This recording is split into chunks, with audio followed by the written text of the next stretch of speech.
बात।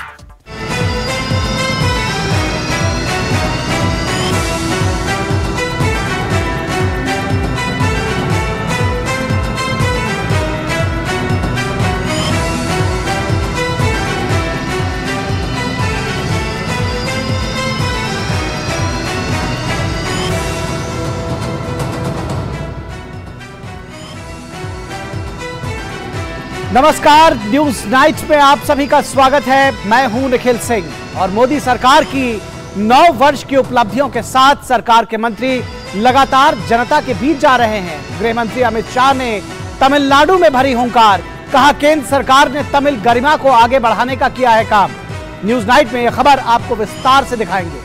चक्रवात बिपरजॉय के चलते गुजरात में अलर्ट है। चक्रवात से निपटने की क्या कुछ तैयारियां हैं, अगले 1 घंटे में हम आपको रूबरू कराएंगे। साथ ही साथ बात करेंगे राष्ट्रीय प्रशिक्षण सम्मेलन 2023 की, किस तरह से मिशन कर्मयोगी के जरिए देश की लोकशाही को अमृतकाल के लिए तैयार किया जा रहा है। इस खबर पर विशेष चर्चा करेंगे, बात करेंगे क्रिकेट की भी। नमस्कार, मैं हूं निखिल सिंह और आप देख रहे हैं न्यूज नाइट। सबसे पहले शुरुआत हेडलाइंस के साथ। सरकार के 9 साल पूरा होने पर गृह मंत्री अमित शाह ने तमिलनाडु के वेल्लोर में जनसभा को किया संबोधित। जनसभा में सेंगोल का किया जिक्र, कहा केंद्र सरकार ने तमिल गरिमा को आगे बढ़ाने का किया काम। आंध्र प्रदेश में भी किया विशाल रैली को संबोधित।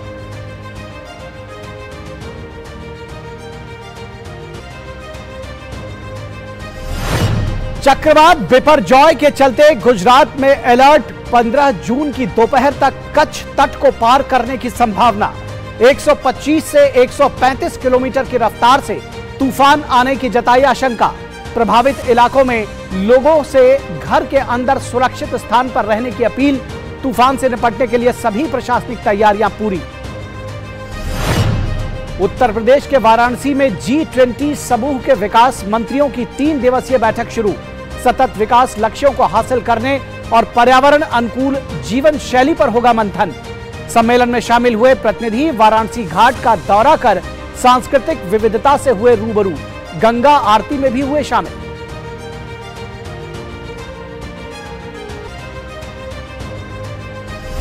प्रधानमंत्री नरेंद्र मोदी ने नई दिल्ली में पहले राष्ट्रीय प्रशिक्षण सम्मेलन का किया उद्घाटन। केंद्र राज्य सरकार के अधिकारी के अलावा निजी क्षेत्र के विशेषज्ञ भी हुए शामिल। नए अवसरों की तलाश और क्षमता निर्माण के लिए व्यापक रणनीति पर हुआ मंथन।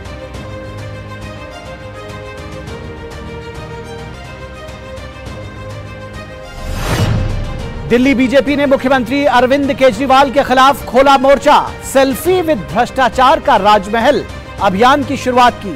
कहा आम आदमी पार्टी में बह रही है भ्रष्टाचार की गंगा। केजरीवाल की रैली को बताया फ्लॉप शो।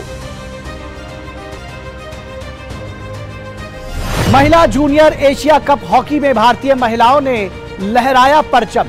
फाइनल में कोरिया को मात देकर पहली बार जीता खिताब। खेल एवं युवा मामलों के मंत्री अनुराग सिंह ठाकुर ने महिला टीम को दी बधाई।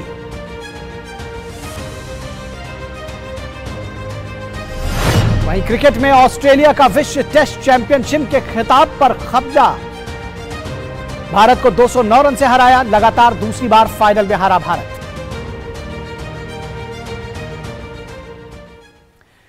तो न्यूज नाइट में सबसे पहले बात करते हैं कि मोदी सरकार के जो मंत्री हैं वो सरकार की 9 साल की उपलब्धियों को किस तरह से जनता के बीच में रख रहे हैं। केंद्र की मोदी सरकार के 9 वर्ष पूरे हुए हैं और सरकार अपना रिपोर्ट कार्ड जनता के बीच रख रही है।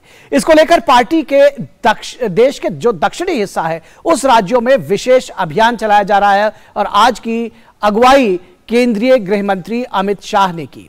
गृह मंत्री ने तमिलनाडु के वेल्लोर में मोदी सरकार की 9 वर्ष की उपलब्धियों का ब्यौरा रखा, तो वहीं विरोधियों पर भी जमकर निशाना साधा। इसके अलावा अमित शाह ने आंध्र प्रदेश का भी दौरा किया।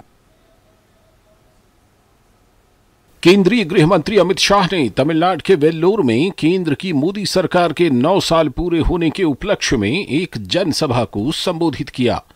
इस मौके पर उन्होंने मोदी सरकार की उपलब्धियों को जनता के सामने रखा। शाह ने कहा कि नरेंद्र मोदी सरकार दुनिया में भारत का सम्मान बढ़ा रही है। अमित शाह ने तमिलनाडु की द्रमुक सरकार और उनकी सहयोगी कांग्रेस पार्टी के नेतृत्व पर पीढ़ी दर पीढ़ी भ्रष्टाचार करने का आरोप लगाया। अमित शाह ने कांग्रेस और द्रमुक दोनों को 2G, 3G और 4G पार्टियों की संज्ञा दी। अमित शाह ने कहा कि द्रमुक यूपीए सरकार का हिस्सा थी, तब तमिलनाडु के युवाओं को तमिल भाषा में अलग अलग परीक्षाएं देने का काम नहीं किया गया, लेकिन मोदी सरकार में अखिल भारतीय स्तर की सेवाओं CAPF और नीट परीक्षा में तमिल भाषा में परीक्षा देने का विकल्प उपलब्ध है। गृह मंत्री ने केंद्र सरकार की ओर से तमिल गरिमा को आगे बढ़ाने के प्रयासों का उल्लेख करते हुए नई संसद और उसमें स्थापित सेनगोल का जिक्र किया। उन्होंने कहा कि प्रधानमंत्री का मकसद तमिलनाडु की सांस्कृतिक और साहित्यिक समृद्ध विरासत को बढ़ावा देना है। 10 साल तक डीएमके यूपीए सरकार में रही, पहले भी 8 साल तक सत्ता में रहे, परंतु CAPF की परीक्षा में, नीट की परीक्षा में, ऑल इंडिया सर्विसेज की परीक्षा में तमिल लड़कों को, बच्चों को तमिल में पेपर लिखने की छूट नहीं थी। अब ऑल इंडिया सर्विसेज, नीट और CAPF के एग्जामिनेशन तमिल भाषा में भी लिए जाते हैं। अभी अभी नई पार्लियामेंट भवन का लोकार्पण नरेंद्र मोदी जी ने किया। इसमें तमिलनाडु के चोल साम्राज्य का परंपरा से सेंगोल को फिर से एक बार पार्लियामेंट में स्थापित करने का काम नरेंद्र मोदी सरकार ने किया है। केंद्रीय गृह मंत्री अमित शाह ने केंद्र सरकार के 9 साल पूरे होने पर आंध्र प्रदेश के विशाखापत्तनम में भी एक सभा को संबोधित किया। इस मौके पर उन्होंने कहा कि केंद्र की मोदी सरकार विकसित भारत के निर्माण के सपने को साकार कर रही है। उन्होंने आरोप लगाते हुए कहा कि मनमोहन सरकार अपने कार्यकाल में आतंकियों को माकूल जवाब देने में विफल रही, वहीं मोदी सरकार ने सर्जिकल स्ट्राइक के जरिए आतंकी हमलों का करारा जवाब दिया। 9 साल में देश की आंतरिक सुरक्षा को मोदी जी ने सुनिश्चित करने का काम किया है। ये 9 साल के अंदर शुरू में पाक प्रेरित आतंकवादियों को आदत पड़ी थी हमला करने की। उरी और पुलवामा में उन्होंने हमला किया।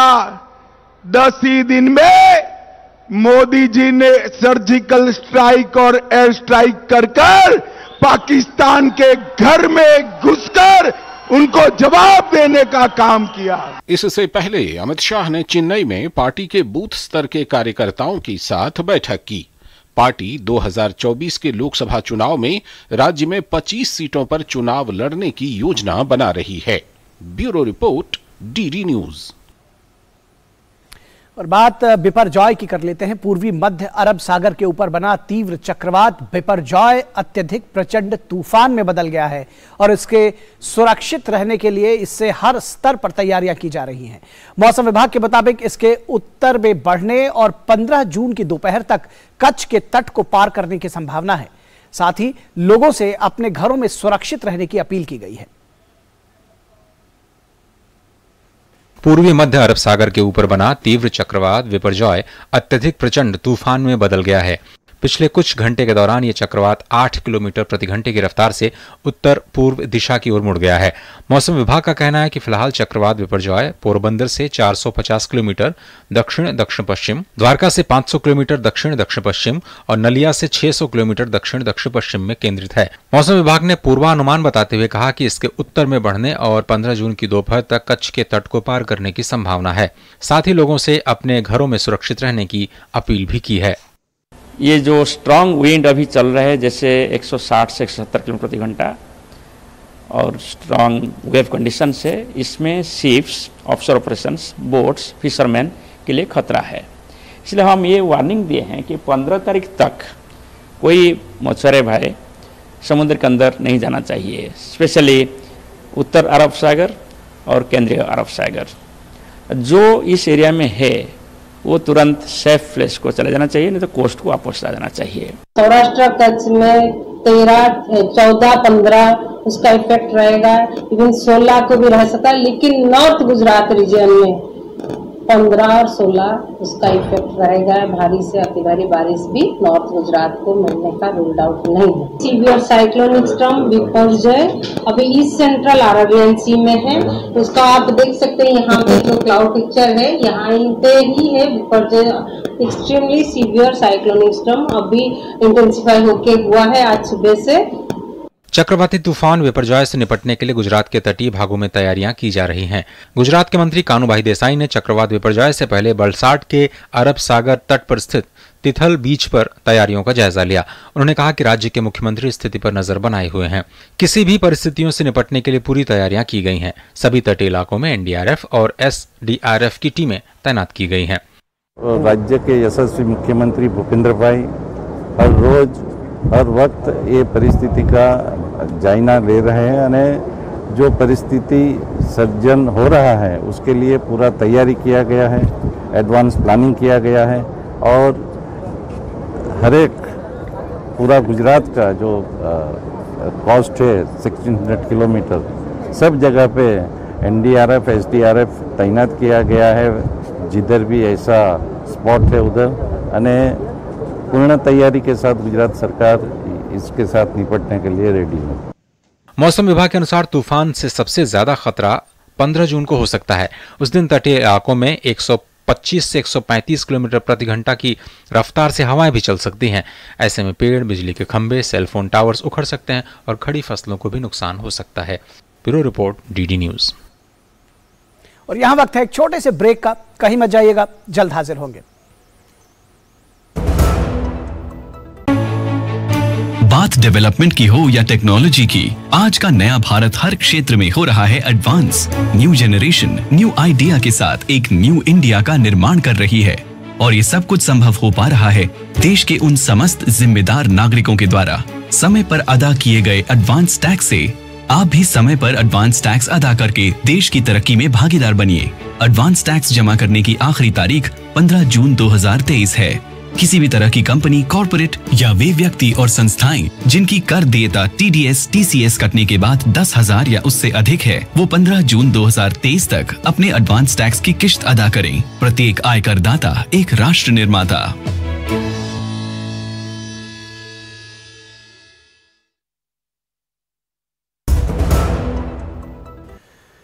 स्वागत है आपका ब्रेक के बाद। और G20 देशों की अध्यक्षता इस समय भारत के पास है और इससे जुड़े संकल्पों को सिद्धि तक पहुंचाने के लिए देश के तमाम हिस्सों में बैठकों का दौर जारी है। वाराणसी में आयोजित हो रही G20 विकास मंत्रियों की बैठक को आर्थिक चुनौतियों से निपटने के लिए काफी अहम माना जा रहा है। बैठक से इतर विदेश मंत्री एस जयशंकर की विदेशी प्रतिनिधियों के साथ बैठकें भी बेहद महत्वपूर्ण रही।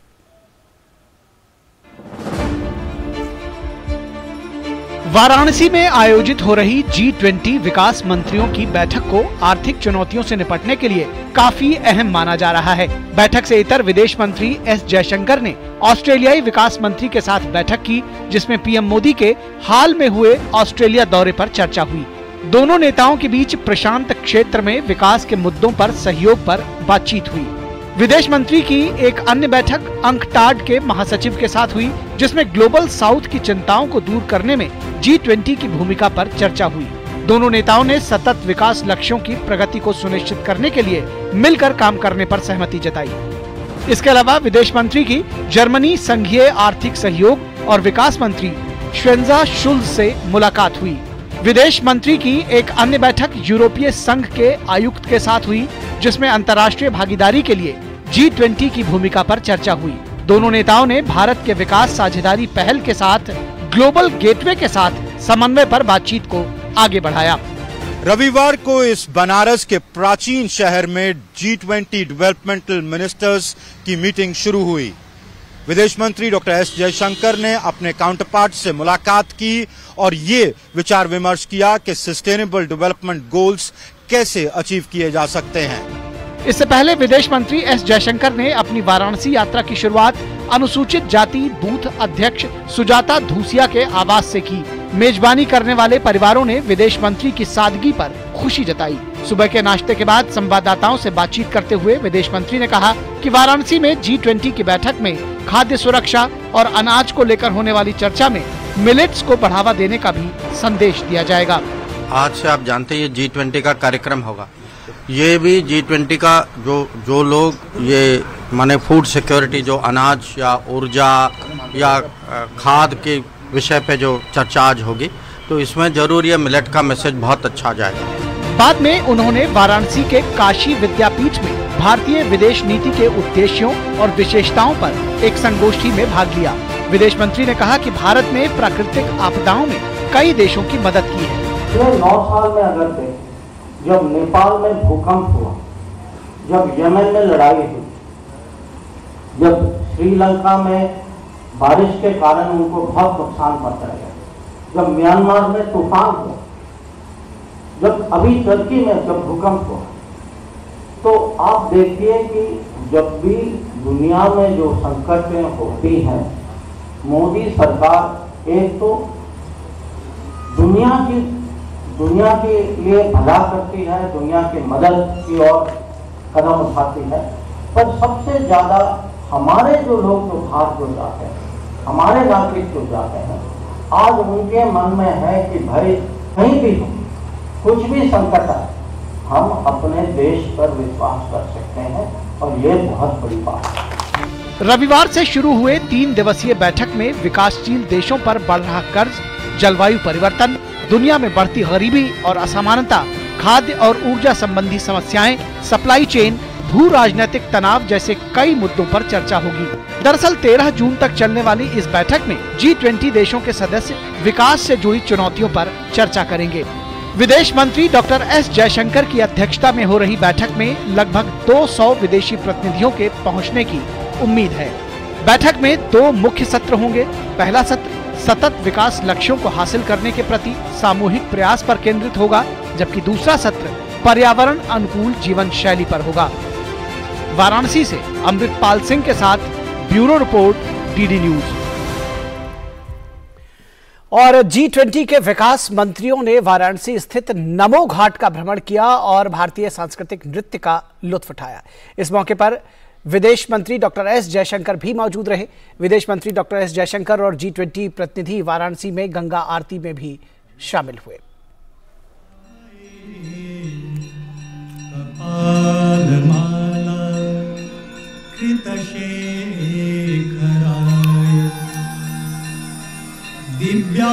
दिव्यांबराय च दिगंबराय नमः शिवाय च नमः शिवाय। जटाटवी कलज्ज्वला प्रवाहपावितस्थले गले वलम्बिता भुजङ्गतुङ्गमालिका।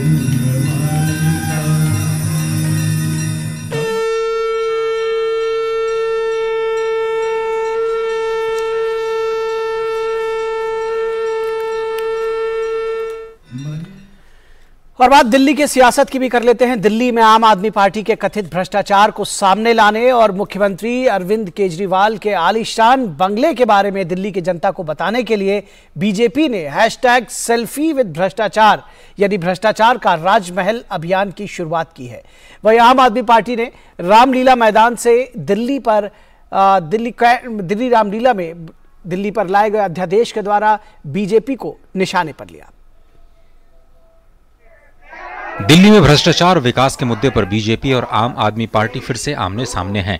बीजेपी जहां दिल्ली के कनॉट प्लेस में अपना राजनीतिक अभियान सेल्फी विद भ्रष्टाचार यानी भ्रष्टाचार का राजमहल की शुरुआत की, तो आम आदमी पार्टी ने रामलीला के मैदान से दिल्ली पर केंद्र द्वारा लाए गए अध्यादेश पर बीजेपी को निशाने पर लिया। अभियान के तहत प्रदेश भाजपा अध्यक्ष ने कई नेताओं के साथ राजमहल की झांकी दिखाते हुए सेल्फी ली।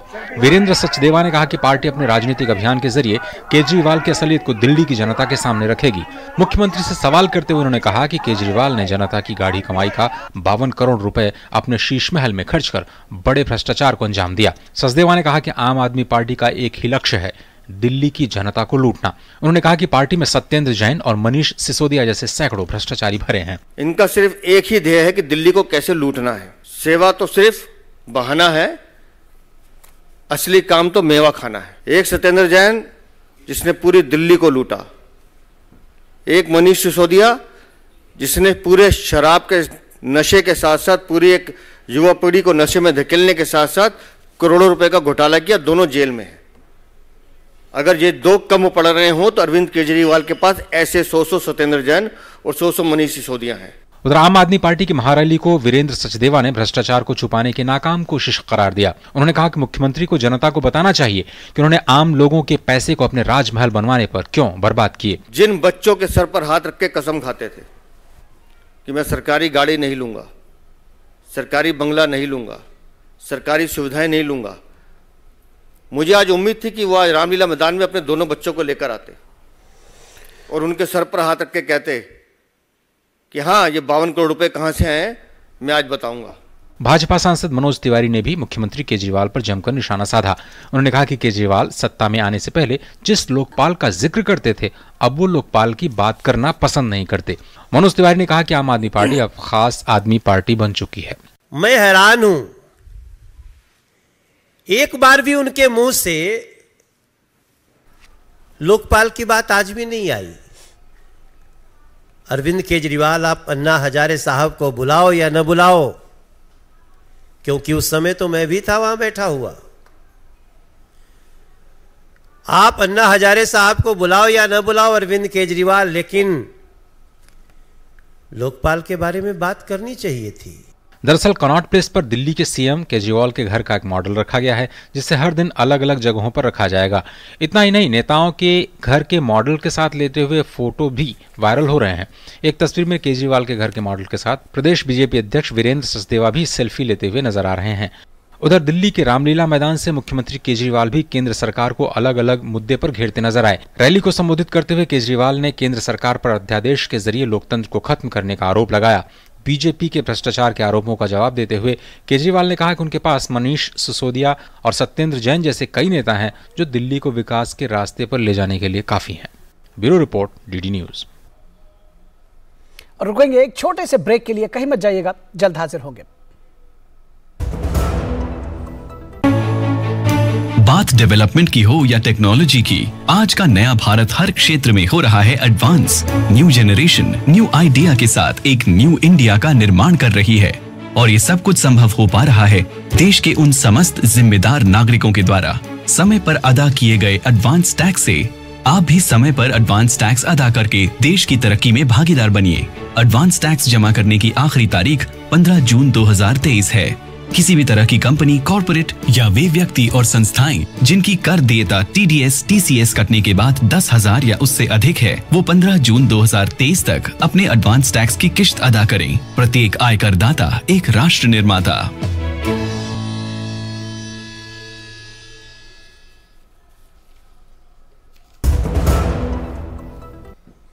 स्वागत है आपका ब्रेक के बाद, और अब आइए नजर डालते हैं आज की कुछ प्रमुख खबरों पर।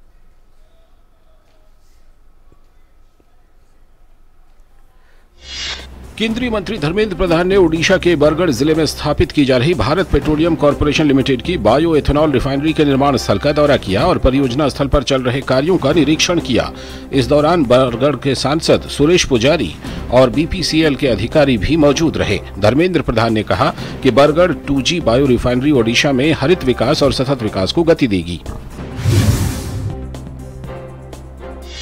सेना प्रमुख जनरल मनोज पांडे ने सेना प्रशिक्षण कमान मुख्यालय शिमला का दौरा किया। उन्होंने सेना के लिए विकसित प्रशिक्षण और सैद्धांतिक पहलुओं की समीक्षा की। जनरल मनोज पांडे को भारतीय सेना द्वारा की गई समवर्ती और भविष्य की पहलों के बारे में जानकारी भी दी गई।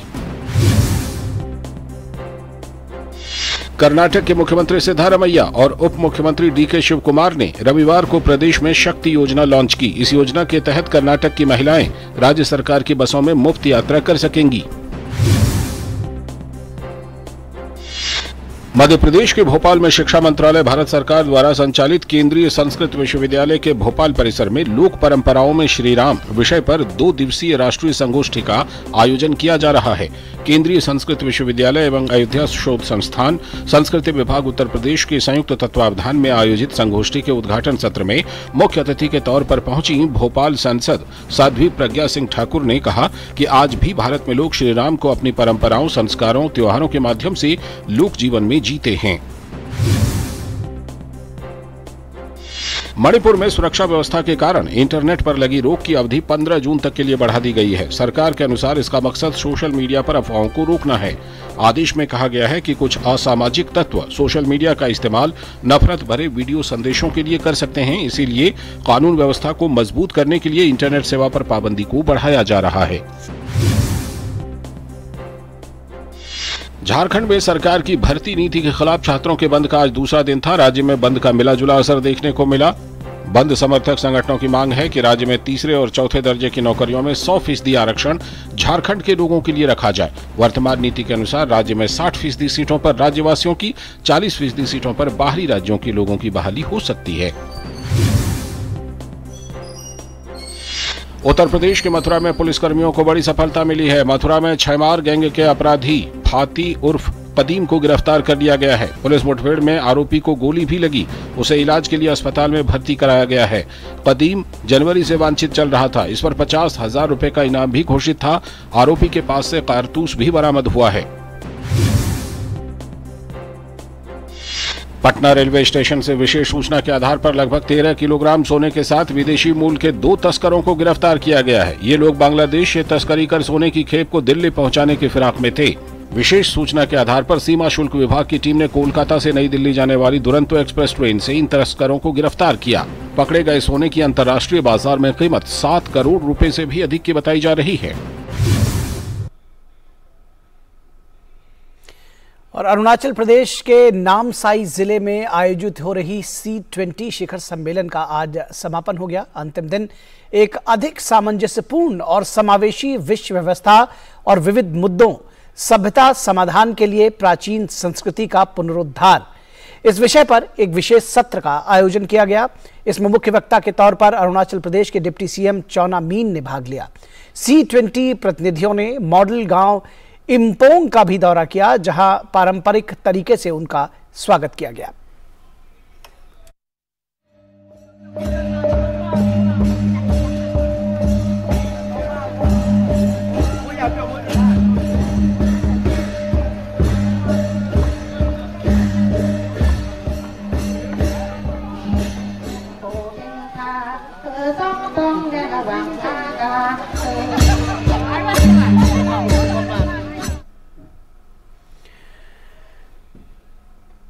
और प्रधानमंत्री नरेंद्र मोदी ने आज नई दिल्ली में पहले राष्ट्रीय प्रशिक्षण सम्मेलन का उद्घाटन किया।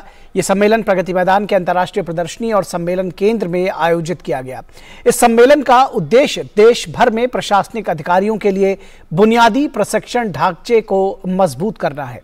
इसका आयोजन क्षमता निर्माण आयोग कर रहा है। सम्मेलन में केंद्रीय प्रशिक्षण संस्थान, राज्य प्रशासनिक प्रशिक्षण संस्थान, क्षेत्रीय और आंचलिक प्रशिक्षण संस्थान, शोध संस्थान जैसे विभिन्न प्रशिक्षण संस्थानों के 1500 से अधिक प्रतिनिधि भाग ले रहे हैं। तो बेहद महत्वपूर्ण है ये जो प्रशिक्षण हो रहा है और जो कॉन्क्लेव है, ये बेहद महत्वपूर्ण है। राष्ट्रीय प्रशिक्षण सम्मेलन 2023 और अपनी तरह का पहला सम्मेलन है जहां पर सिविल सर्विसेज प्रशिक्षण संस्थान के लिए एक भविष्य का रोड मैप तैयार किया जा रहा है।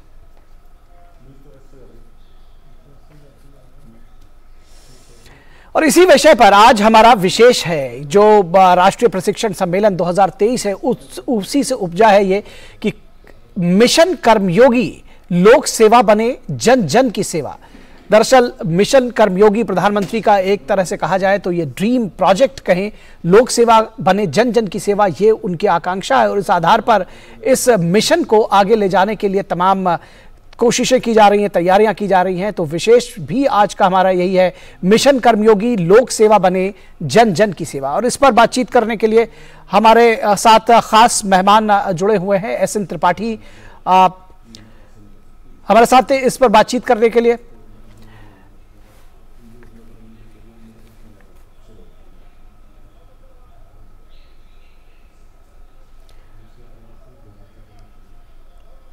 तो आज का ये विशेष है मिशन कर्मयोगी, लोक सेवा बने जन जन की सेवा। और इस विषय पर बातचीत करने के लिए हमारे साथ दो खास मेहमान हैं। SN. Tripathi, retired IAS director general IIPA, Indian institute of public administration. बहुत स्वागत है सर आपका। और इसके साथ ही साथ हमारे इस कार्यक्रम में अब से थोड़ी देर में विनोद अग्रवाल जी भी जुड़ेंगे, जो कि फॉर्मर सिविल सर्वेंट हैं। अब एस.एन. त्रिपाठी सर, आपसे अगर इस बात को समझने की कोशिश करें कि जब हम ये कहते हैं कि तमाम जो प्रशिक्षण संस्थान है सिविल सेवकों के लिए जो हैं, वो विभिन्न स्तरों के संस्थान हैं, एक मंच पर आ रहे हैं, पहली बार ऐसा हो रहा है, तो क्या कुछ इससे हासिल होने वाला है, ये भी समझना चाहेंगे आपसे। क्या लक्ष्य है जो आप हासिल करना चाह रहे हैं और क्या कुछ नया होने जा रहा है? एक जो सबसे बड़ा लक्ष्य हासिल हुआ है कि जितने सेंट्रल ट्रेनिंग इंस्टीट्यूशंस हैं, उनका पहला फर्स्ट एवर नेशनल कॉन्क्लेव आज हुआ है। 1100 से ज्यादा भारत सरकार के ट्रेनिंग इंस्टीट्यूशंस हैं, जो कि लगभग 2.5 करोड़ लोगों को ट्रेनिंग देते हैं, लेकिन ये कभी एक मंच पर नहीं बैठते थे। तो सीबीसी के माध्यम से, DOPT के सहयोग से, माननीय प्रधानमंत्री जी के इच्छा अनुसार आज ये सारे लोग इकट्ठा हुए। एक दूसरा, इनके पास फैकल्टी हैं, ट्रेनिंग कोर्सेज हैं, ट्रेनर्स हैं, बट इनका कोई स्टैंडर्डाइजेशन नहीं है, इनका एक्रेडिटेशन नहीं है। जैसे हमें IIPA है, हम लोग ट्रेनिंग देते हैं मिड कैरियर में, बहुत सारे इंस्टीट्यूशन है जो बेस लेवल पे ट्रेनिंग देते हैं, फाउंडेशन कोर्स देते हैं, जिनका कोई स्टैंडर्डाइजेशन नहीं, जो जितना चाहा जैसा चाहा बता दिया। तो इस पर भी बात हुई है आज। और तीसरी मुख्य बात हुई है जो माननीय प्रधानमंत्री जी ने कहा है कि जनता को आगे रख के पीपुल सेंट्रिक गवर्नेंस करने के लिए अल्टीमेटली सरकार का उद्देश्य तो सरकार के कामकाजों को ठीक करना है। और उन्होंने बहुत बड़ी बात की जो कि हम सबके लिए एक मानदंड बनेगा कि जनता का जो प्रथम इंटरेक्शन है गवर्नमेंट के साथ है, वो स्टेट लेवल ब्यूरोक्रेसी को बोलते हैं या पब्लिक पॉलिसी लेवल है, उनका उसके प्रति एटीट्यूड क्या है। इन तमाम बातों पर आज वार्तालाप को डिस्कस होगा। जी, जब प्रधानमंत्री कहते हैं कि हमें अधिकारी नहीं कर्मयोगी चाहिए, तो किस तरह से ये जो पूरा ट्रेनिंग का आपका मॉड्यूल है या जो एक माइंडसेट है वो कैसे बदल रहा है? और क्योंकि ये जो आपका कैपेसिटी बिल्डिंग कमीशन है, ये लगभग 2 साल से तो चल ही रहा है, तो क्या कुछ उसको लेकर के अभी तक तैयारियां की गई हैं? किस तरह से इसमें बदलाव आ रहा है? किस तरह से इसको समझना चाहिए? देखिए, हम ज्यादातर प्रशिक्षण में A कैटेगरी या क्लास 1 सीनियर अफसरों को ट्रेनिंग देते थे। जूनियर अफसर जो ड्राइवर, लाइनमैन, कंडक्टर, ये सब जो लोग सर्विस हैं, उन पर ज्यादा ध्यान नहीं दिया जाता था। उनको लगता था तो लोअर कैटेगरी के हैं, इनको ट्रेनिंग की क्या जरूरत है। लेकिन आज जो ट्रेनिंग करके देखा गया रेलवे में, चाहे वो टिकट कलेक्टर का ट्रेनिंग हो, चाहे रिजर्वेशन क्लर्क की ट्रेनिंग हो, या जो पब्लिक से डील करते हैं उनकी ट्रेनिंग, इसी तरह से डाक सेवकों की ट्रेनिंग है, तहसीलदार की ट्रेनिंग तो हम करते हैं, लेकिन ग्राम सेवक और पटवारी की ट्रेनिंग नहीं करते हैं। जब इनकी ट्रेनिंग की जाती है, इनका प्रशिक्षण होता है, इनका जनता के प्रति रुख बदलता है, जिससे सरकार की जो नीति, नियम और नियत है उनको पालन करने में फायदा होता है। और सरकार की भी अच्छी इमेज बनती है कि हम सरकार के सेवक हैं, जनता हमारी मालिक है और जनता को सेवा करना हमारा धर्म है। हम केवल उनसे रेवेन्यू कलेक्ट करने के लिए, उनका शासन करने के लिए नहीं बने हैं। ये बड़ी चीज है जो कि कर्मयोगी पद्धति से आएगी। खाली सरकारी कर्मचारी नहीं, कर्मचारी, माननीय प्रधानमंत्री जी ने खुद कहा कि प्राइवेट सेक्टर में लोग जॉब करते हैं, गवर्नमेंट सेक्टर में लोग सर्विस करते हैं। We provide service to the citizen of India, but citizen का इंटरेक्शन हमारे साथ बहुत अच्छा नहीं होता है। इसी चीज को दूर करने के लिए एक नेशनल काउंसिल लगाया गया है, जी। दरअसल कहीं ना कहीं जब वो कहते हैं कि कर्मयोगी की जरूरत है, तो मनोभाव बदलने की बात कही जा रही है। इस मनोभाव को कैसे बदलेंगे? क्योंकि ये कहा जा रहा है कि जो सिविल सर्वेंट्स थे वो अंग्रेजों के जमाने से उस पैटर्न को बदलने की जरूरत है। तो ये दरअसल पूरी कवायद शायद उसी पैटर्न को बदलने की जरूरत है। पीपुल सेंट्रिक, जैसा कि आपने कहा कि उसकी ओर जाने की ये पूरी कवायद है, लेकिन लोगों के माइंडसेट को कैसे बदलेंगे? इनफैक्ट मानसिक लोगों को नहीं बदलना, मानसिकता सरकारी कर्मचारियों को पहले बदलनी है। जी जी जी, उन्हीं के संदर्भ में मैं पूछ रहा हूँ। हैप्पी टू हेल्प नहीं रहेगा। जी जी मैं लोक सेवा की भावना से मैं नहीं करूंगा, मेरा क्या, मुझे क्या, इस भावना से चलूंगा। और जैसे कंपनी में है जो काम करते हैं, कंपनी की बैलेंस शीट होती है, कंपनी का प्रॉफिट लॉस होता है। सरकार की ऐसे नहीं बनती है। सरकार की इमेज तो ही सरकारी कर्मचारी बनाते हैं। आज किसी को घर मिलना है, किसी को भत्ता मिलना है, किसी को सिलेंडर मिलना है, या किसी को कुछ भी मिलना है, तो वो मिले तो हक से मिले, लेकिन उसको जो देने का तरीका है, वो सलीका है, वो भी बदलाव लाया जाए। माननीय प्रधानमंत्री का उद्देश्य यही है कि हम कर्मयोगी इसलिए बने कि हम अपना जो काम करते हैं उसी में आनंद अनुभव करें, उसमें कुछ अपेक्षा या उपेक्षा का भाव ठीक नहीं। जी, ये जो iGOT प्लेटफॉर्म है, कर्मयोगी प्लेटफॉर्म जिसको कह रहे हैं, उस पर 2 साल से तकरीबन काम चल रहा है। ढेर सारे ऐसे कोर्सेज हैं कि जो लोक सेवक हैं या जो कर्मचारी हैं वो स्वयं उसमें ऑप्ट कर सकते हैं और अपने लिए ट्रेनिंग का जो मॉड्यूल है वो चुन सकते हैं। बहुत सारा उस पर मटीरियल है। तो किस तरह से इस बदलाव के प्रति जो ट्रेनिंग इंस्टीट्यूट्स हैं उनका रवैया किस तरह से बदला, वो किस तरह से इस चीज को ले रहे हैं? जैसा आपने खुद कहा कि पहले ट्रेनिंग होती थी इन क्लास, जिसमें हम 20 से 25 लोगों का एक बैच ट्रेन कर सकते थे। ठीक है। फिर इसके बाद हमने फिजिकल किया कि हम ऑनलाइन में करेंगे, ऑफलाइन में करेंगे, जिसमें 100 से 200, 400 या 10,000 लोग अटेंड कर सकते हैं। अब किया गया है कि सारे ट्रेनिंग इंस्टीट्यूशन अपने कोर्सेज को बनाएं, iGOT प्लेटफॉर्म पर अपलोड करें और वहां सारे सरकारी कर्मचारियों को जिस दिन अपलोड हो उसी दिन, जैसे OTT प्लेटफॉर्म है, यूट्यूब हमने कोई आज वीडियो अपलोड किया, this is available to globally world wide.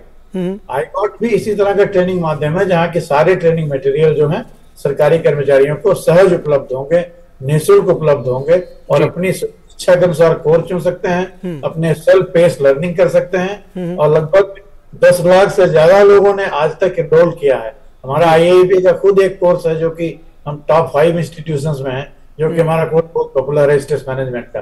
तो ऐसे नहीं है कि लोग काम नहीं कर रहे हैं, अभी एक नया तरीका है जिससे कि ज्यादातर लोगों के पास हम पहुंच सकते हैं और जल्दी पहुंच सकते हैं। जी, तो ये ट्रेनिंग जी इस चीज का एक उदाहरण है। जिस तरह से ये समझना चाहेंगे कि ये ट्रेनिंग किस तरह से बदलेगी, क्योंकि जैसे कहते हैं ना कि सीखना, learning is a continuous process, सीखना तो निरंतर चलने वाली प्रक्रिया है। अगर मान लीजिए कि मैं एक सिविल सर्वेंट हूं, मेरी सर्विस 10-15 साल पुरानी हो चुकी है, तो किस तरह से मेरे लिए क्या कुछ नया होगा सीखने के लिए? हाँ, इसमें सबसे अच्छा नया होगा कि जो प्रशिक्षण है जो कि पहले पीरियाडिक था या एपिसोडिक था, कि पहले फाउंडेशन मिल गया, अगला कोर्स 5 साल 10 साल 8 साल मिलेगा, वो भी सीनियर सिविल सर्वेंट को मिल जाता है, जूनियर वालों को नहीं मिलता है। many services they never get even one time chance to change their behavior or know about what is new in the government। जी, अब iGOT के माध्यम से नए नए ट्रेनिंग प्रोग्राम उस iGOT OTT सेंटर टाइप का जो अरेंजमेंट है उस प्लेटफॉर्म पर अपलोड रहेंगे। और हम जिस दिन से ब्यूरोक्रेट हैं, जैसे आज हम ऑनलाइन ज्वाइन करते हैं, तो सारे के सारे 8,000 या 9,000 कोर्स हैं। Any course I can take और अपनी इच्छा अनुसार अपनी पद्धति से सेल्फ पेस्ड लर्निंग कर सकते हैं। कोई गाइड करने वाला भी है सर इसमें? कोई गाइड करने वाला भी होगा, कोई गाइडेंस देने वाला होगा? सतत गाइड करने वाले सारे ट्रेनिंग गाइड करते हैं। हम लोग जो अपने कोर्स उसको गाइड करते हैं। कर्मयोगी पूरी टीम है जो दिन भर बैठती है और लोगों को एक प्रशिक्षण दिया जा रहा है कि आप iGOT प्लेटफॉर्म पर इनरोल कैसे करें और लर्निंग कैसे करें, और लर्निंग के बाद आपको सर्टिफिकेट भी मिलेगी, आपका असेसमेंट भी पूछा जाएगा कि आपने क्या सीखा और इस ट्रेनिंग प्रोग्राम में क्या अच्छा है क्या बुरा है, ताकि उसको और अच्छा कर सके। इस पर भी सब प्रयास जारी है। जी जी जी। और विनोद अग्रवाल जी जो फॉर्मर सिविल सर्वेंट हैं वो हमारे साथ जुड़ चुके हैं। विनोद अग्रवाल जी, स्वागत है आपका। आपसे समझना चाहेंगे हम, दरअसल जब चर्चा करते हैं commission building, capacity building commission की, जब हम चर्चा करते हैं मिशन कर्मयोगी की, किस तरह से आप देखते हैं कि ये जो पूरा एक एनवायरनमेंट क्रिएट किया जा रहा है, एक आमूल चूल परिवर्तन करने की कोशिश की जा रही है, कितना बड़ा ये जो अमृत काल में जब हम भारत प्रवेश कर रहा है, कितना बड़ा ये गेम चेंजर साबित होगा हमारे लोक सेवकों के कार्य व्यवहार में परिवर्तन लाने के लिए, उन्हें ज्यादा दक्ष बनाने के लिए और पीपल सेंट्रिक बनाने जिसकी बात कही जा रही है।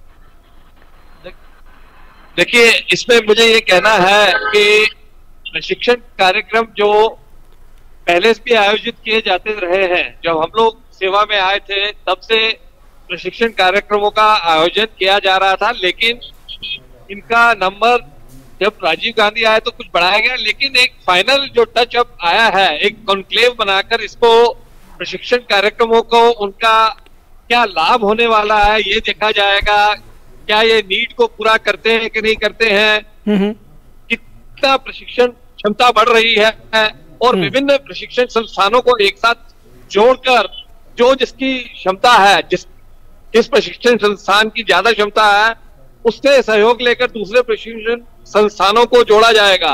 तो ये एक बहुत बड़ी बात है कि देश के लगभग 1 लाख पदाधिकारियों को एक साथ प्रशिक्षण दिया जा सकेगा एक समय में, जब लगभग सरकार के 42 लाख कर्मचारी हैं, जिसमें पदाधिकारी वर्ग के लोग 3-4 लाख हैं, जिसमें से विभिन्न सिविल सर्विसेज के जो ऑफिसर्स हैं उनको एक साथ में साल भर में प्रशिक्षण जो देने की क्षमता का 1 लाख से अधिक पदाधिकारियों की क्षमता का विकास किया जाएगा। ये बहुत अच्छा चरण है, जिससे मैं समझता हूं कि देश को बहुत लाभ होगा। हम लोग हमेशा ये कहते आए हैं कि करत करत अभ्यास जन्मति होत सुजान जी, रसरी आवत जात से सिल पर परत निशान। तो जो ये अभ्यास कराया जाएगा विभिन्न क्षमताओं के विकास का, उससे देश को बहुत अधिक लाभ होगा, मैं ये कहना चाहता हूँ। जी जी जी, विनोद जी ये भी समझना चाहेंगे, आपने जैसे कहा कि आप लोग के समय में जब प्रशिक्षण होता था, आप लोग के समय में प्रशिक्षण और जिस नए प्रशिक्षण की बात कही जा रही है, जिस नए माइंडसेट के साथ प्रशिक्षण लेने की बात कही जा रही है, क्या परिवर्तन आप देखते हैं? देखिए, पहले जो प्रशिक्षण कार्यक्रम चलाए जा रहे थे उसमें क्षमताओं का विकास उस समय भी हो रहा था, लेकिन अब एक IAS अफसर के लिए क्या प्रशिक्षण चाहिए, एक पुलिस अफसर के लिए क्या प्रशिक्षण चाहिए, उनको और फाइन ट्यून किया जा रहा है। या पोस्टल सर्विस का अफसर है, उसके लिए क्या ट्रेनिंग होनी चाहिए, इनका एक स्पेसिफिक प्रकार से उसको मिलाया जा रहा है। फिर स्टेट ट्रेनिंग इंस्टीट्यूट कुछ जैसे यशदा एक महाराष्ट्र में है, वो कई एरियाज में इकोनॉमिक्स एरिया में बड़ा स्ट्रॉन्ग है। जो एडमिनिस्ट्रेशन के चीजों में स्कीपा एक रांची में एक संस्थान है, उसके अंदर कुछ स्ट्रॉन्ग कैपेसिटीज हैं।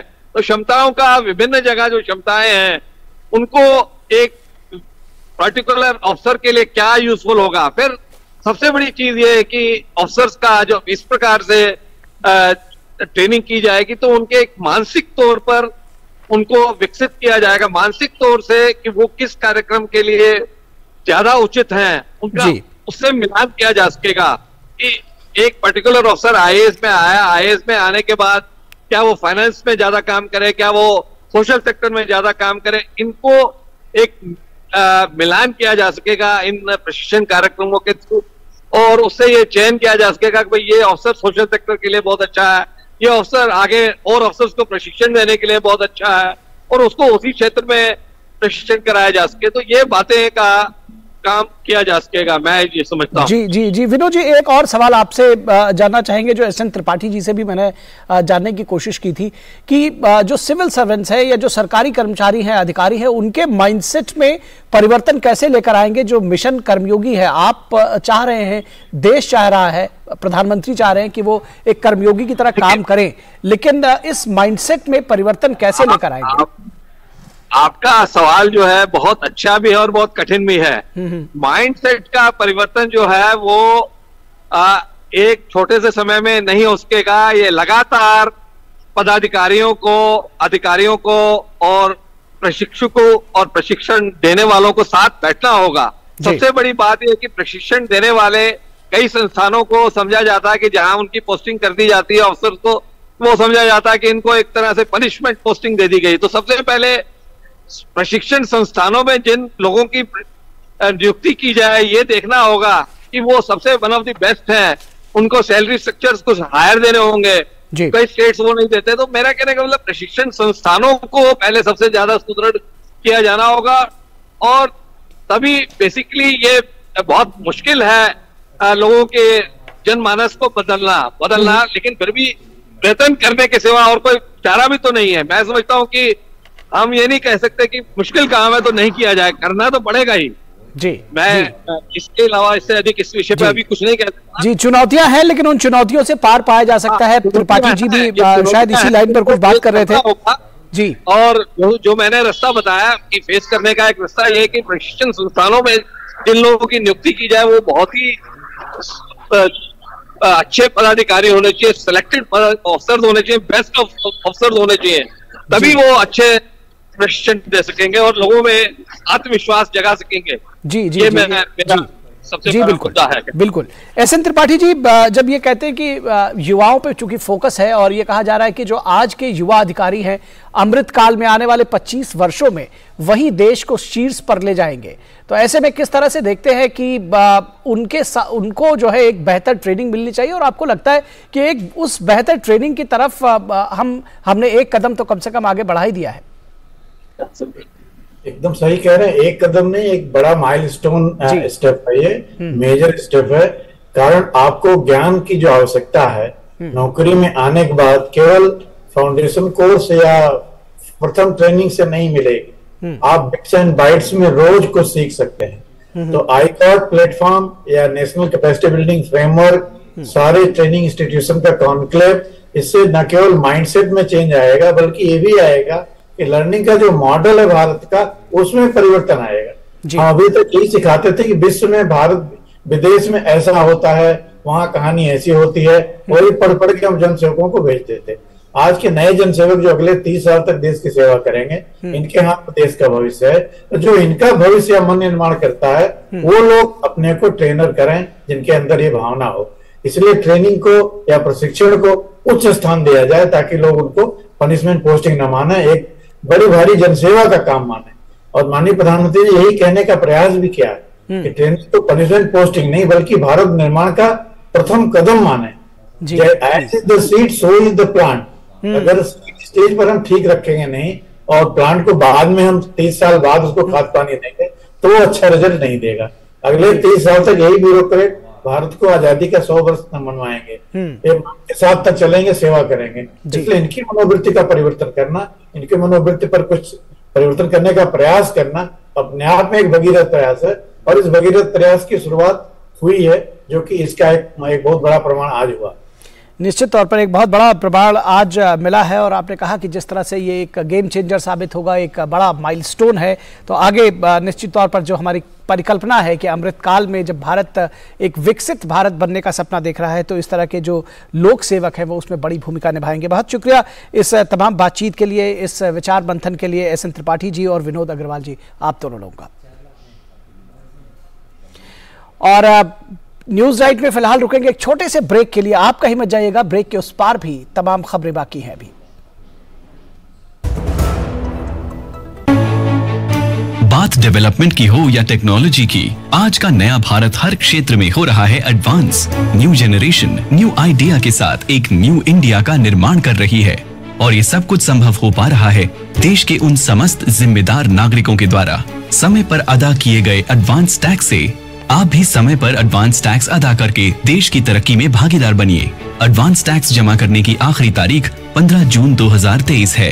किसी भी तरह की कंपनी, कॉर्पोरेट या वे व्यक्ति और संस्थाएं जिनकी कर देयता TDS, TCS कटने के बाद 10,000 या उससे अधिक है, वो 15 जून 2023 तक अपने एडवांस टैक्स की किश्त अदा करें। प्रत्येक आयकर दाता एक राष्ट्र निर्माता।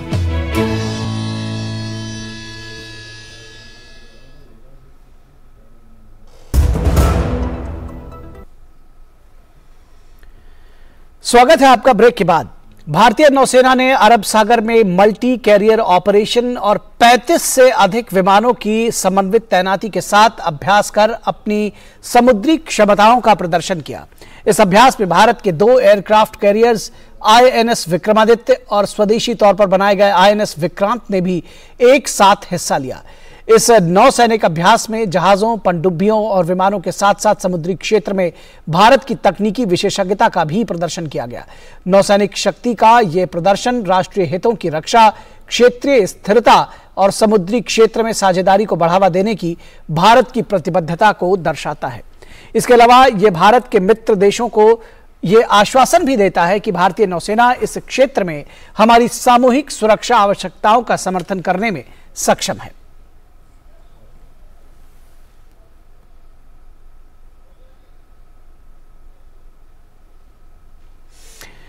और बात करेंगे क्रिकेट की। ओवल में खेले गए ICC विश्व टेस्ट चैंपियनशिप फाइनल में ऑस्ट्रेलिया ने भारत को 209 रन से हराकर खिताब अपने नाम कर लिया। ऑस्ट्रेलिया पहली ऐसी टीम बन गई है जिसने वनडे, T20 और टेस्ट यानी इंटरनेशनल क्रिकेट के सभी फॉर्मेट्स में वर्ल्ड चैंपियनशिप अपने नाम की है। इंग्लैंड में आज एक बार फिर भारतीय टीम का विश्व विजेता बनने का सपना टूट गया। द ओवल में ऑस्ट्रेलिया ने भारतीय टीम को 209 रन से हराते हुए पहली बार टेस्ट में विश्व विजेता बनने का गौरव हासिल किया। इसके साथ ही वो पहली ऐसी टीम बन गई है जिसने वनडे, T20 और टेस्ट यानी इंटरनेशनल क्रिकेट के सभी फॉर्मेट्स में वर्ल्ड चैंपियनशिप अपने नाम की। ऑस्ट्रेलिया ने भारत के सामने जीत के लिए 444 रन का लक्ष्य रखा था। टेस्ट के 5वें और आखिरी दिन भारत ने चौथे दिन के स्कोर 3 विकेट पर 164 रन से आगे खेलना शुरू किया। विराट कोहली 44 रन बनाकर, जबकि अजिंक्य रहाणे 20 रन बनाकर क्रीज पर थे और भारत को 280 रनों की जरूरत थी, लेकिन विराट कोहली 49 रन बनाकर बोलेंड का शिकार बने। रविंद्र जडेजा बिना खाता खोले पवेलियन लौटे, जबकि रहाणे 46 रन की पारी खेलकर आउट हुए।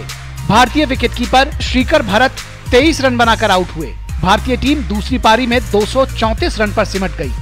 ऑस्ट्रेलिया की ओर से दूसरी पारी में नॉर्थन लियोन ने 4 विकेट हासिल किए, जबकि स्कॉट बोलैंड ने 3 विकेट चटकाए। पहली पारी में शानदार शतक लगाने वाले ट्रेविस हेड को प्लेयर ऑफ द मैच चुना गया। गौरतलब है कि भारत की विश्व टेस्ट चैंपियनशिप के फाइनल में ये दूसरी हार है। इससे पहले 2021 में भारत को न्यूजीलैंड के हाथों इंग्लैंड में ही हार मिली थी।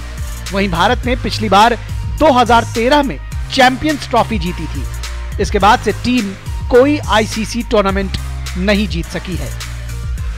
लगातार दूसरी बार भारतीय क्रिकेट टीम आईसीसी विश्व टेस्ट चैंपियनशिप के फाइनल में पहुंची और लगातार दूसरी बार भारतीय क्रिकेट टीम को चैंपियनशिप फाइनल में हार का सामना करना पड़ा। 2013 से चला आ रहा आईसीसी ट्रॉफी के लिए भारत का इंतजार अभी भी समाप्त नहीं हुआ है। भारत का इंतजार कब समाप्त होगा ये तो वक्त ही बताएगा, लेकिन फिलहाल इस हार ने ओवल में मौजूद भारतीय प्रशंसकों का दिल जरूर तोड़ दिया है।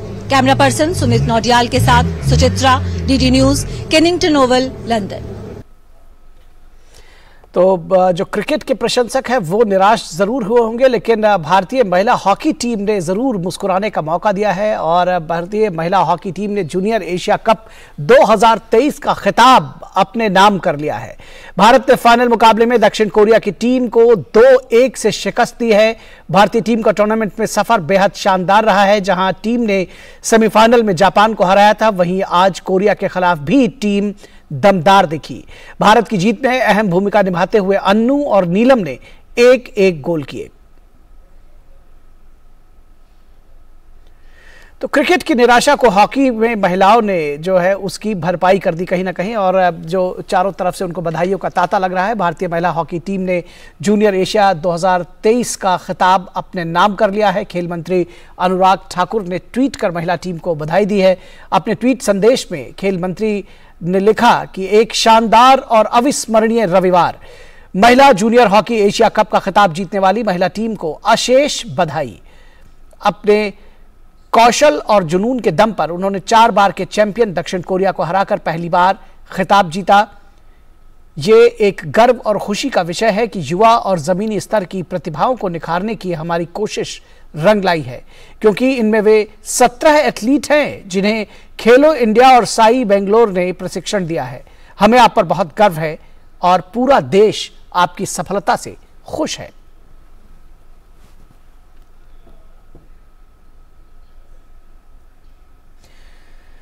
और 66वें राष्ट्रीय स्कूल गेम्स 2023 इन दिनों दिल्ली सहित कई राज्यों में खेले जा रहे हैं। इस बार 24 राज्यों से आए खिलाड़ी विभिन्न स्पर्धाओं में अपना दमखम दिखा रहे हैं।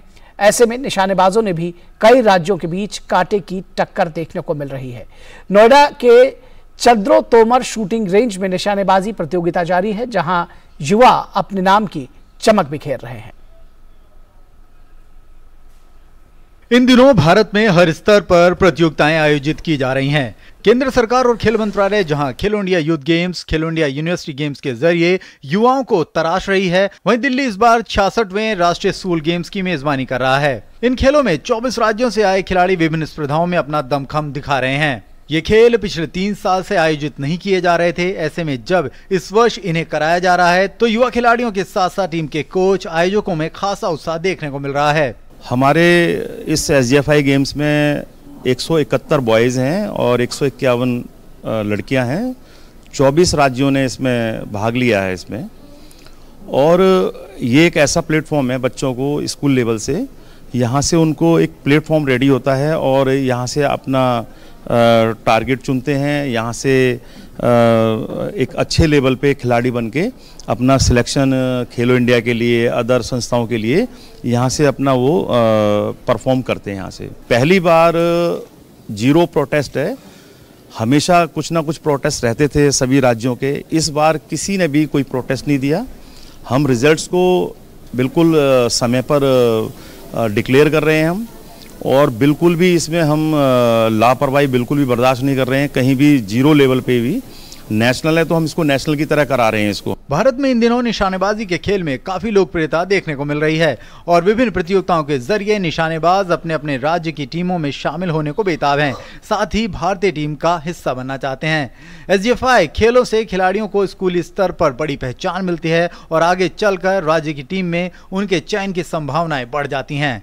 अगर ग्रास रूट लेवल पे अच्छी कोचिंग स्टार्ट हो जाए तो हम जो बड़ी कंट्रीज़ है जैसे जर्मन है, चाइना है, उसके साथ कम्पीट कर पाएंगे। नहीं तो अगर जे प्लेटफॉर्म ना मिले बच्चे को तो बच्चा बहुत पीछे रह जाता है हमारा। तो जे जो प्लेटफॉर्म SGFI दे रहा है ये सबसे बढ़िया है। और जो जिस लेवल पे जहाँ पे SGFI नेशनल हो रही है, दिल्ली कंडक्ट करा रही है, इस बार तो ये लेवल इन्होंने और अप कर दिया, कोई स्विस पे हो रहा है। राष्ट्रीय स्कूल गेम्स में भारतीय खेल प्राधिकरण की भी नजर है। वो यहां पर शानदार प्रदर्शन करने वाले खिलाड़ियों का टैलेंट हंट कर रही है ताकि उन्हें भविष्य के लिए तराशा जा सके। सरकार जानती है कि अगर भारत को खेलों की महाशक्ति बनना है तो उन्हें शानदार खिलाड़ियों को तराशना होगा। जो स्पोर्ट अथॉरिटी ऑफ इंडिया का भी इसमें पूरा योगदान है इस खेल के लिए, और मैं उसके तहत ही इस खेल में पार्टिसिपेट कर रहा हूं और बच्चों को टैलेंट आइडेंटिफिकेशन कर रहे हैं। जो स्टेट के स्तर पे लोग कर रहे हैं वो तो उनका है ही है, plus central government sport authority of India ने भी खेलो इंडिया के लिए बच्चे जो टैलेंट स्कीम है उसके लिए STC के लिए भी बच्चे यहाँ से टैलेंट हंट करेंगे। जो अच्छा बच्चा होगा जो किसी भी स्कीम में नहीं होगा तो उसको खेलो इंडिया की स्कीम में रखकर उसको और अच्छी तामील दी जाए, उनको ट्रेनिंग दी जाए ताकि आगे चलकर वो देश के लिए एक स्ट्रॉन्ग प्लेटफॉर्म तैयार हो। वहीं बीते कुछ वर्षों में हमने देखा है कि देश का युवा खिलाड़ी हर स्तर पर चमक बिखेरने में कामयाब रहा है। ऐसे में ये खेल उनके लिए मील का पत्थर साबित हो रहे हैं। Mukesh Shukla, DD news, Delhi. तो न्यूज नाइट के इस अंक में बस इतना ही। हमारी पूरी टीम को दीजिए इजाजत। नमस्कार।